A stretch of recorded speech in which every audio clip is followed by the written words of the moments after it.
Добрый день.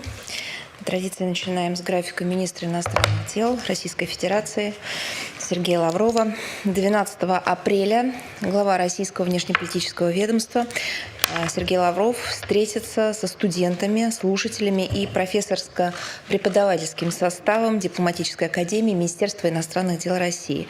Напомню, в этом году Дипакадемии исполняется 85 лет. Дипломатическая академия – крупный, как вы знаете, образовательный и исследовательский центр. Он готовит высококвалифицированных специалистов-международников по широкому спектру востребованных направлений. Наряду с МГИМО она продолжает оставаться основным поставщиком кадров для отечественной внешнеполитической службы. В стенах Академии регулярно совершенствуют знания и навыки как работники Министерства иностранных дел России, также других российских ведомств, а также иностранные дипломаты.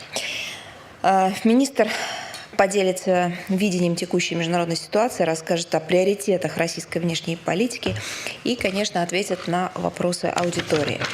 Также 12 апреля министр иностранных дел Российской Федерации Сергей Лавров примет участие в учредительной конференции Ассоциации внешнеполитических исследований имени Андрея Громыка.